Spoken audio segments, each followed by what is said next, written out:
Hi everyone, I'm Miss Rachel, and today we're going to be discussing how rainbows are made. The rainbow is a source of wonder for children of all ages, and it was a very exciting conversation I had with my students at school. So together today we're going to go over how a rainbow is made.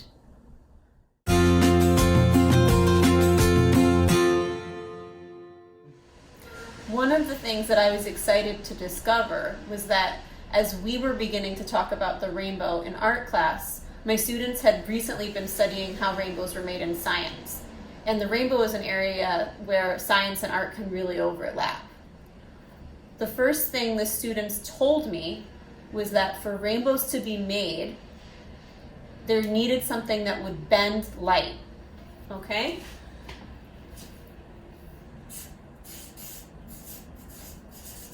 Bend light. A fancy way of saying bend light is refraction.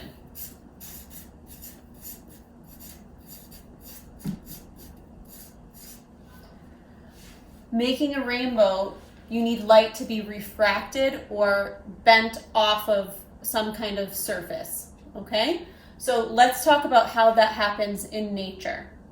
We mentioned that sometimes we see rainbows after a storm. So after a storm has ended, I think Oliver is joining us. After a storm has ended, the sun usually comes out, right? So one of the things we need is that sunlight.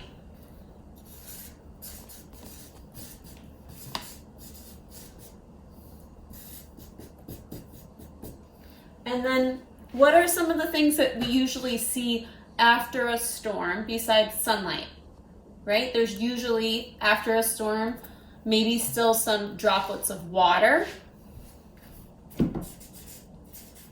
That water might be in the air or it might be on the ground, okay? So our water in this situation is what's going to be refracting the light, and that's what's going to help make that rainbow.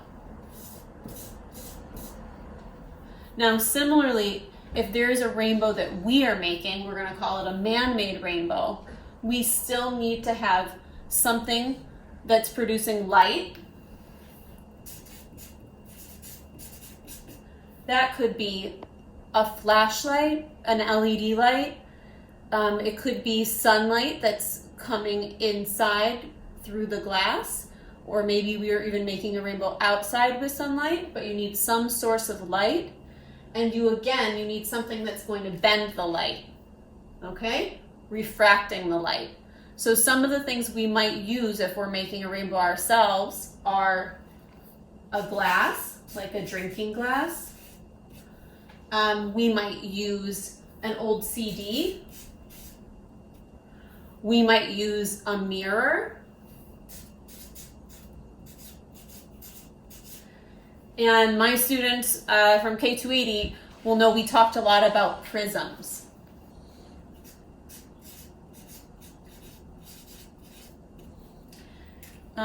One place you might have seen a crystal prism before is if you know someone who has a diamond ring. A diamond ring is full of facets, okay? And that's a big word. I'm gonna write it right here. Facets. It sounds kind of like faucet. And I actually have a beautiful prism covered in facets right here, okay? If we look at the surface of the prism, you'll see dozens and dozens of these little triangle shapes that were cut into the crystal, and those are all facets. So if I look at this crystal prism, it's sort of a teardrop shape, very plump teardrop shape. And into that surface are all of these little triangular cuts. And each one of those cuts is a facet. And so the light is actually going to hit the prism and it's going to bend through all of those little cuts, and it's going to be able to make a lot of rainbows. The more facets that a crystal has, the more light and rainbows it's going to be able to make. Okay, so let's go over some of the materials we're going to be using today as we try to make rainbows on our own. The first thing you need is a real glass that's about halfway full of water. You cannot use a plastic glass for this. You need a real glass, so that's important that you have a grown-up with you to help. Remember, real glasses can break. If you have any old CDs around the house, this is another great way to make rainbows. You're going to want a plain piece of white paper. Doesn't matter what size, just try to find a solid piece of white paper. If you don't have white paper at home, you might want to look to see if you have any boxes. They could be boxes from food or shipping boxes that have a white coating. That will probably also work just fine. And if you're lucky, you might have some kind of crystal prism at home. Okay? If you have different types of clear glass in your home, your grown-up can help you gather those as well. And these are all materials we can try today as we try to make rainbows on our own. For this experiment, you need a real glass about halfway full with water. You're going to need a grown-up's help with this, and it has to be real glass, not plastic. You need a plain piece of white paper, and you need to find a sunny window. If you don't have a sunny window where you are, you can try to find a flashlight or LED light, something that has a concentrated, strong beam of light. So to start, we're going to be putting our paper down on the windowsill. Okay, and we're going to put our glass of water down. And we're going to be moving our glass a few different times. So if I get really close to my paper right now, I can see some really tiny rainbows here in the shadow on the paper. Okay, and I'm also going to look up and down around me in the room, because it's also possible the light is coming into the glass and it's refracting somewhere else. So let's look up to the ceiling. Oh, and if I look up on the ceiling, on the wall, there's a big rainbow that's arching across the ceiling. And it's echoing the shape from the top of our glass. I also see over on this side of the room, another rainbow is being created on that ceiling, going across the curve. Okay, let's see what happens if I move the glass. I'm seeing a bunch of tiny rainbows starting to happen on the paper. There's one. I can see some red, yellow, little green in there. All right, for this one, all you need is the sunlight or a strong flashlight and an old CD, okay? A CD is a really great way to refract light. So let's put that in the sun and see what happens. I have the shiny side of the CD-ROM up, and I'm gonna just start tilting it. And I can see the first thing I notice is that the CD is casting a rainbow right onto my cat Samson. I think he just noticed it too. His white fur has a rainbow. Oh, now he has one under his chin. Now we're gonna turn the CD. I'm seeing some rainbows inside of the bookcase and on the side of the bookcase. All right, so now we're gonna turn the CD and put it flat onto the windowsill in the sun. Oh, wow, okay, so if we look up at the ceiling now, we have a really, really brilliant, bright rainbow. And the color is especially nice here near the wall. And all we needed for that was an old CD.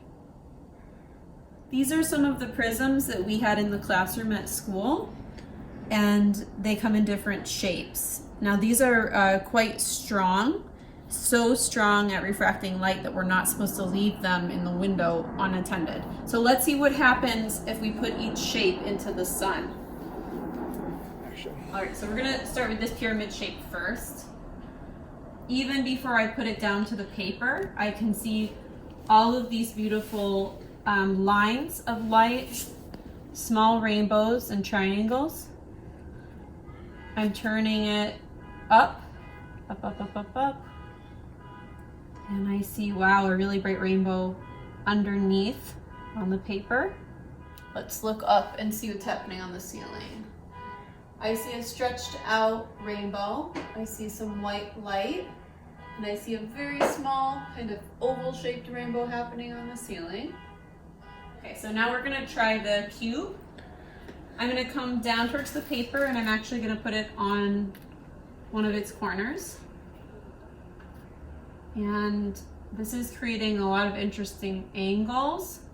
I see many overlapping little very thin rainbows and lines. I'm gonna put it onto its other corner now. And let's see what happens if we bring it all the way down onto the paper. We also have another prism that we can try. Whoa. All right, so I haven't even gotten that near the paper yet. And I'm seeing some really strong color. And as I get closer to the paper, it's moving. I see a little rainbow over here. I see a rainbow over here on the air conditioner. It's very bright. Let's try, oh, and it's moving onto the sofa and onto the wall.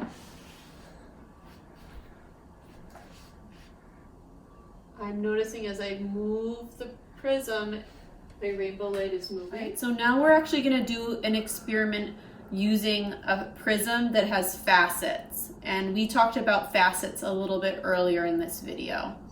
This prism is covered with tiny facets. And like we said, the more facets the prism has, the more rainbows the prism can make. So now we're gonna put this beautiful prism close to the sunlight and we'll see what happens.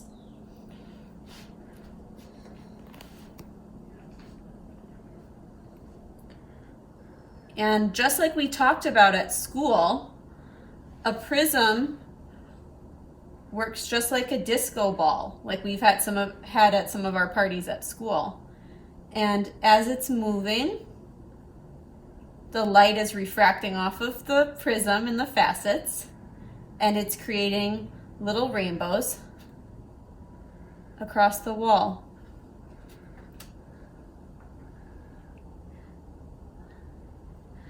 Now, if we turn the camera up to the windows in the room, you'll see that I already have a prism hanging in this window.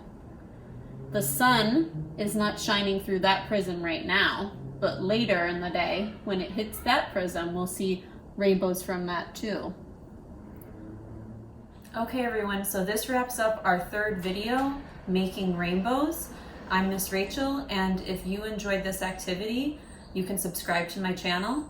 For all my K280 students, if you would like to submit photos or short videos of your rainbow making process, you can do that on my Google Classroom page. Bye!